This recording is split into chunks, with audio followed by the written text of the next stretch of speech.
लेकिन साहबजादा फरहान ने कल ये साबित किया he should be the first choice. Fakhar की जगह नहीं। अब आप T20 में देखें, साइम की जगह आप खतरे में पड़ रही है। उसने ODI में बहुत अच्छा किया। अगेन एक मैच में रन आउट हुआ, कल भी वो रन आउट होते होते 2 दफा बचा। तो इतनी T20 क्रिकेट खेल ली, टेस्ट मैच खेल लिए, वनडे खेल लिए, उसके बावजूद इस तरह की टेंटेटिव रनिंग। तो साइम अयूब का थोड़ा सा लग रहा है कि अब वो उस वाले दरवाजे पे खड़ा है कि अगर उसने रन नहीं किए तो फखर वापस आएगा। फखर की बड़ी बात है कि कल फखर ने रेस्ट किया और उसने टीम मैनेजमेंट को कहा कि नहीं, मेरी जगह आप साहबजादा फरहान को खिलाएं। तो साहबजादा फरहान का खेलना कितना अच्छा साबित हुआ। लेकिन अब साहबजादा फरहान को भी कीपिंग सीखनी पड़ेगी। जिस तरह बाबर आजम पानी में डाइव लगा रहे हैं, मुझे लग रहा है वो कीपिंग सीखने वाले हैं। बिल्कुल सही है। बाबर आजम भी कीपिंग सीखेंगे तो वो टीम में आएंगे। अच्छा, मुझे एक बात बताइए, ये सुफियान मुकीम के वीजा लगाते क्यों हैं? क्योंकि कभी उसका पासपोर्ट देख के किसी ने पूछ लिया कि पर्पस ऑफ द ट्रिप क्या था, तो खिलाते तो उसको कहीं है नहीं। एक ट्रैवलिंग हैट भी दे दें उसे, हैट के जो टूरिस्ट को देता है ताकि वो बेचारा इधर उधर करके। उसके साथ ज्यादती है। उसको जिम्बाब्वे साउथ अफ्रीका वाले टूर पे भी एक ही मैच में थोड़ा उसको पिटाई हो गई, उसकी रन्स बन गए। हेनरिक क्लासन के आगे कौन स्पिनर चलेगा। लेकिन वो एक एक्सपीरियंस होता है यंग प्लेयर के लिए कि जब उसको पिटाई लगती है। उसकी एशियन गेम्स के फाइनल में भी बांग्लादेश के खिलाफ उसकी पिटाई लगी थी। 2 ओवर में उसके 32 रन बने थे। लेकिन वो सीखेगा, वो एक अच्छा रिस्ट स्पिनर है और बड़ा अच्छा ऑप्शन होता है एक रिस्ट स्पिनर आपके लिए वाइट बॉल क्रिकेट में। तो उसको चांस देना चाहिए। उसको टूरिस्ट न बनाए। तो अब वो इतने ब्रेक के बाद आता है, उसका हर गेम उसके लिए डेब्यू गेम बन जाता है। लेकिन लकीली उसको 3 मैच ना खिलाने के बाद ड्रॉप नहीं किया, उसको टीम के साथ रखा है। इसको प्रेस करना चाहिए और उसको ना सिर्फ T20 में बल्कि उसको वनडे का भी हिस्सा बनाया। मेरा एक बड़ा लगेगा कि शायद नॉन सीरियस बट सीरियस सवाल है, ये हमारा कोच क्या गांव से आया है? पहले तो इनको ये नहीं पता था कि बांग्लादेश में ऐसी विकेटें होती हैं। इतने एक्सपीरियंस के बाद फिर आप बांग्लादेश में खेल रहे हैं और आपने अबरार को भी बिठा दिया, आपने सुफियान मुकीम को भी नहीं खिलाया।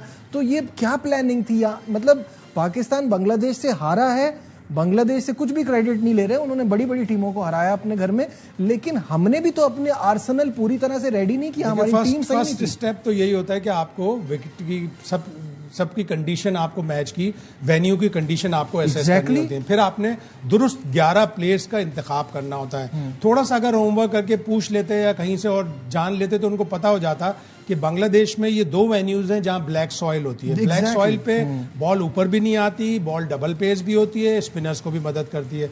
तो पहले मैच के हारने के बाद जिस तरह उन्होंने आके कहा, उन्होंने अलबत्ता ये जरूर माना कि ये कोई एक्सक्यूज नहीं है, लेकिन आपको पता था कि बांग्लादेश की पिचेस किस तरह की होती हैं। आप कोई 20 साल बाद नहीं गए बांग्लादेश, अभी आप 2021 में गए थे, उसके बाद भी आप टेस्ट मैच खेलने गए, तो आपको पता होता है वहां की पिचें कैसी होती हैं।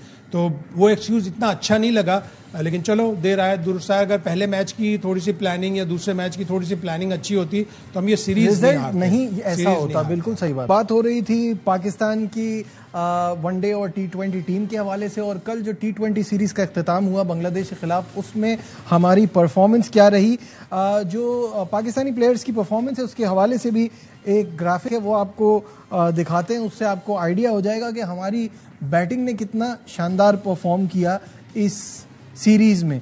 Salman Ali Agha captain, best 12, average भी 12, strike rate 58.5। Saim Ayub 3 matches में 28 रन, बेस्ट 21, 9 का एवरेज है, स्ट्राइक रेट 121।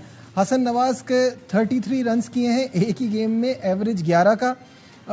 मोहम्मद नवाज ने 3 मैचेस में 30 रन किए, 27 बेस्ट, 10 का एवरेज। मोहम्मद हारिस का 3 का एवरेज। फ़खर जमान क्योंकि 2 ही मैच खेले थे, 44 उनका बेस्ट है, 26 का एवरेज। तो ये परफॉर्मेंस देखकर अफसोस हो रहा है कि हमारी बैटिंग कहाँ है। और इसमें जो मैं मोहम्मद हारिस की बात कर रहा था, कल तो वो सिर्फ वो जो जैसे नहीं होता कोई पुराना पंखा उसका वो घूमता रहता है, ऐसे अपना बैट इधर उधर घुमा रहे थे जब तक वो कैच आउट नहीं हुए। अफसोस तो मेरा ख्याल है अंडर स्टेटमेंट है। लेकिन T20 क्रिकेट खेलने के लिए भी आपको ये नहीं है कि जिस तरह सलमान आगा कह रहे हैं कि इंटेंट शो करना चाहिए, मार धाड़ करो, ये करो उठा के, लेकिन आपको अडेप्ट करना पड़ता है। आपको देखना पड़ता है कि ये पिच मार धाड़ वाली नहीं है, तो आपको थोड़ा देखभाल करके खेलना चाहिए। किसी भी प्लेयर ने नहीं किया। कल जिस तरह साहबजादा फरहान ने इनिंग्स खेली, शुरू में थोड़ा सा आराम से, उसके बाद उसने मारना शुरू किया। और आप ये देखेंगे 3 मैचों में पाकिस्तान का टोटल जो सबसे हाईएस्ट है वो 63 है, और 63 वाले ने एक ही मैच खेला है। बाकी उसके बाद शायद 60 है फखर का, उसके बाद और लोअर आते रहते हैं। और सलमान आगा ने जिस तरह इंटेंट शो किया था न्यूजीलैंड में, बांग्लादेश की सीरीज में, होम सीरीज में, तो उसको भी चाहिए था कि थोड़ा सब्र करके पहले आप कंडीशन को देखो, असेस करो पिच कैसी है, उसके बाद मारधाड़ करना शुरू करो। ये तय कर लेना कि कोई भी प्लेयर जो है 45 गेंदों से या 40 गेंदों से ज्यादा नहीं खेलेगा, वो आपकी टीम की डाउनफॉल का बाइस बने। बिल्कुल सही। आखिरी सवाल शायद साहब, प्रोग्राम का वक्त खत्म हो रहा है, क्या एक्सपेक्टेशन है वेस्ट इंडीज में? वेस्ट इंडीज में मुश्किल सीरीज होगी, स्पेशली T20। वेस्ट इंडीज पहले 2 T20 ऑस्ट्रेलिया से हारा है। कमाल की ऑस्ट्रेलिया की टीम है कि वो अपने नए प्लेयर लाकर, उन्होंने नए प्लेयरों को एकदम से नहीं लाए, वो नए प्लेयरों को थोड़ी थोड़ी क्रिकेट खिलाकर, साथ में बिठाकर, साथ में 1-2 मैच खिलाकर ग्रूम करते हैं। मिच ओवन में देख रहा था 2021 से T20 क्रिकेट खेल रहा है, सिर्फ 22-23 साल का है। 4 साल जिसने अगर ऑस्ट्रेलिया में डोमेस्टिक T20 क्रिकेट खेल ली, वो कुंदन में भट्टी में पककर कुंदन बन जाता है। इसी तरह जॉश इंग्लिश को साथ रख कर उन्होंने उसको कुंदन बना दिया, कैमरून ग्रीन को बना दिया। तो हमें भी इसी तरह चाहिए। वेस्ट इंडीज में T20 सीरीज पाकिस्तान के लिए मुश्किल हो। बहुत शाहिद हाशमी साहब हमारे साथ थे।